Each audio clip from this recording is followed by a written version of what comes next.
NCA के जिक्र और तस्करे के बगैर आर्ट का तस्वर अधूरा है। इस वक्त मैं मौजूद हूँ national college of arts Lahore में, जहाँ पर डिग्री शो 2023 का इनकाद किया गया है। जो बाइक आप इस वक्त देख रहे हैं जिस पर मैं सवार हूँ, मेरे साथ मौजूद है मरियम। ये बाइक इन्होंने डिज़ाइन की है एज ए थीसिस। मरियम, मुझे ये बताओ, ये जो बाइक आपने तैयार की है, ये कैसे आपके माइंड में ख्याल आया इसको बनाने का? मेरे पास बहुत सारे अदर कॉन्सेप्ट भी थे, लेकिन मुझे ये सबसे अच्छा लगा था कॉन्सेप्ट कि हमने एक फैमिली के लिए, जो लोग यानी कि अफोर्ड नहीं कर सकते कार, तो वो आराम से इसको यानी कि ले सकते हैं। ये इलेक्ट्रिक बाइक है, तो ये electric। आपने कैसे सोचा कि पेट्रोल की बजाय आप इलेक्ट्रिक पे शिफ्ट करो? क्योंकि अब आप खुद देखें कि फ्यूल जो है वो ख़त्म हो रहा है, यानी कि आपने खुद देखा है कि जो फॉसल एनर्जी है वो ख़त्म हो रही है। यूरोपियन कंट्रीज़ हैं, वो लोग इलेक्ट्रिक को प्रेफर कर रहे हैं। वन चार्ज में ये कितना चल जाती है? 80 kilometre with side car, without side car ये 100 किलोमीटर। 100 किलोमीटर? यस। ज़बरदस्त। बाकी जितनी भी पेंटिंग्स यहाँ पर डिस्प्ले हैं, ये सबसे डिफरेंट है, तो इनका कॉन्सेप्ट क्या है? जो मेरा काम है वो एटमॉस्फेरिक लैंडस्केप्स के ऊपर बेस्ड है, और उसकी जो इंस्पिरेशन है वो क्लाइमेट चेंज की से इंस्पायर्ड है। और दिखाने का मकसद ये या एम ये है कि हम लोग जिस नेचर में रहते हैं, जिस इन्वायरमेंट में रहते हैं, हमने उसको हम ही लोगों ने ख़राब किया है और एक एम्प्टीनेस उसके अंदर लेकर आए हैं, और हम ही ने वो पजल एक तरीके से सॉल्व करके उसको एक वापस खूबसूरत लैंडस्केप में बिल्ड करना है। तो ये एम था। तलहा, मुझे ये बताओ कि ये जो आपके आर्ट पीसेस डिस्प्ले हुए हैं, इनके पीछे थीम क्या था? मेरे जो थीसिस का टाइटल है इट्स एट प्ले।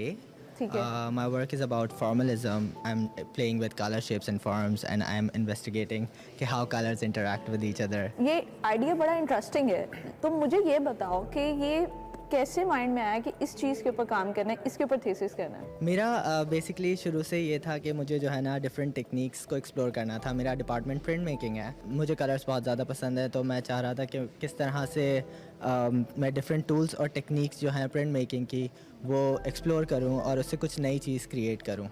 माहा, ये जितना मिनिएचर वर्क है ये आपका है? जी जी, ये मेरा। तो मुझे ये बताओ कि ये बड़ा इंटरेस्टिंग है, इसमें पैटर्न कौन सा यूज़ होता है? जी, इसमें मेरा जो काम इन स्पेसिफिक है, मैंने गौश ऑन वसली के, ये भी मिनिएचर टेक्निक ही है, और मैंने लेंटिकुलर होता है, जो लाइंस होती हैं, एक साइड से आपको एक इमेज नज़र आता है, एक दूसरी साइड से इमेज चेंज हो जाता है, तो मैंने उस आइडिया को एक्सप्लोर ही किया है। हर इंसान के दो और मुख्तलिफ रूप होते हैं, हर इंसान की दो शक्लें होती हैं, इसको आपने अपने थीसिस में उतारा। जी जी। तो किस चीज़ से इंस्पायर्ड हुए थे, या कोई ऐसा वाक़या हुआ था आपके साथ? दो नहीं, मैं मुख्तलिफ कहूँगी, दो से ज़्यादा भी हो सकती हैं, पर आई थिंक ये बहुत एक यूनिवर्सल चीज़, एवरीवन, हर कोई इस चीज़ को किसी ना किसी लेवल तक फील करता है, मैं खुद भी करती हूँ। अच्छा, यहाँ पे आपके डिफरेंट आर्ट पीसेस जो है वो डिस्प्ले हैं, तो अगर मैं पूछूँ कि कोई एक फेवरेट, तो कौन सा है वो? I would say this is one of my favourites और इसके out of reason? All of them. Chinese display में भी होता है कि आप बात कहीं से शुरू होती है, वो बनते बनते कुछ और बन जाती है, तो इस आइडिया पे बेस्ड था, और मुझे इसका रिस्पांस भी बहुत अच्छा मिला।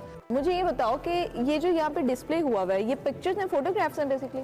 नहीं, it's actually a print making technique. अच्छा, मुझे बेसिकली ये ऐसे लग रहा है कि जैसे ये फोटोग्राफ्स हैं, तो अगर ये फोटोग्राफ्स नहीं है तो ये क्या टेक्निक आपने यूज़ की है? इट्स एक्चुअली प्रिंट मेकिंग में इसको एक्वाटिंट कहते हैं। So basically we work on a metal plate, and उस पर हम बेसिकली लेयर्स को ब्लॉक करते हैं, and then we dip it in acid. तो थ्रू एसिड जो है वो उसकी लेयर्स बना देता है ऑन द सरफेस, और फिर हम उस पर इंक स्प्रेड करते हैं, and then we transfer it on a paper, तो that's how it's called print. तो आप मुझे ये बताओ कि ये जो आर्ट वर्क है ये कौन सा है और थीम क्या था आपका?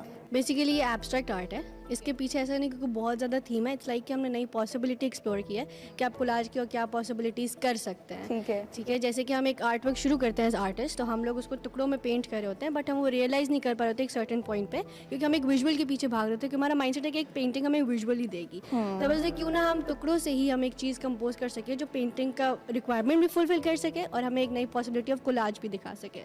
सर, मुझे ये बताएं कि ये जो डिग्री शो हो रहा है इस वक्त 2023 का, इसके बारे में आप क्या कहना चाहेंगे? स्टूडेंट्स के थीसिस किस तरह के लगे आपको? बहुत अच्छा काम इस मंथ पर देखने को मिला है, और जैसे कि आप जानते हैं कि ये 4 साल का स्टूडेंट का काम होता है।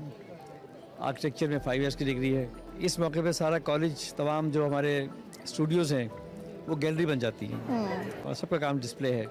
अब हमारे शहर में आर्ट को समझने वाले और आर्ट लवर्स की तादाद भी बढ़ती जा रही है। सर, मुझे ये बताएं कि किसी भी सोसाइटी के लिए आर्ट कितना इम्पोर्टेंट होता है? देखिए, आर्ट इतना इम्पोर्टेंट होता है कि जैसे आप को नज़र नहीं आती हवा, और वो आपकी दोस्त भी नहीं है, लेकिन उसके बगैर आप जिंदा भी नहीं रह सकते।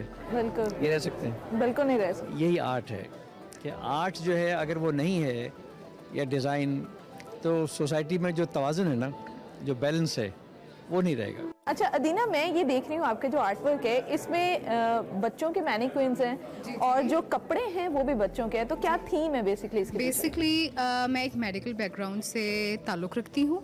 मेरा जो टारगेट ऑडियंस था और टारगेट जॉनरा था वो पीडियाट्रिक यूनिट था, क्योंकि हमने हमेशा से ही देखा है फियर ऑफ वाइट की वजह से बच्चों का रिकवरी प्रोसेस स्लो डाउन हो जाता है। तो मैं इस फियर से फाइट करवाना चाहती थी बच्चों को और concept of colour therapy introduce कराना चाहती थी। ठीक है। मैंने पाकिस्तान में मरीजों के लिए, जो छोटे मरीज हैं हमारे, उनके लिए कलरफुल स्क्रब्स और बेडशीट्स डेवलप की। जब बच्चों के लिए फैब्रिक डेवलप करने की बात आती है तो one need to be very sensitive. अच्छा फैब्रिक की आपने बात की, तो कौन सा मटेरियल आपने इस्तेमाल किया? बेसिकली मैं इस फैब्रिक की खुद क्यूरेटर हूँ। I have a special chemical recipe for the production of fabric.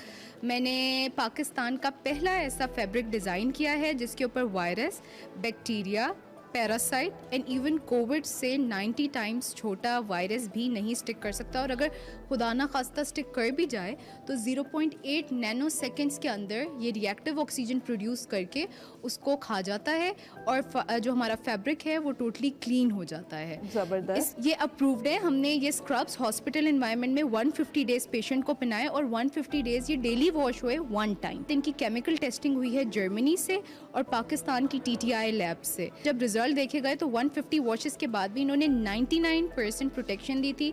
जब तक आपका अपैरल आपको महफूज रख रहा है तो आप 80% बीमारियों से महफूज हैं। ठीक है। तो अदीना, एक चीज़ और मैंने सुनी आपके बारे में कि आपके ये जो प्रोजेक्ट है इसको तमगा इम्तियाज़ के लिए भी नॉमिनेट किया गया, इसके बारे में बताएं। बिल्कुल, इस प्रोजेक्ट को तमगा इम्तियाज़ के लिए भी नॉमिनेट किया गया है।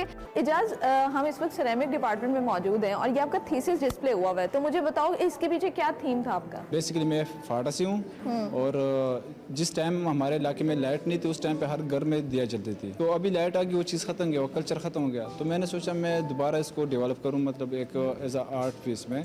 तो मैंने एक आग लगाई तो उसमें से डिफरेंट शेप निकल आते, तो फिर मैंने सोचा कि चलो इसको कैप्चर करता हूं। तो मैंने उसको कैप्चर किया, उसके बाद स्केचिंग किया, ड्राइंग किया और उसके बाद ये चीज़ डेवलप किया। अच्छा, अगर मैं इस आर्ट पीस की बात करूँ तो मुझे बताओ कि ये क्या शेप क्या है? ये एब्स्ट्रैक्ट फॉर्म है।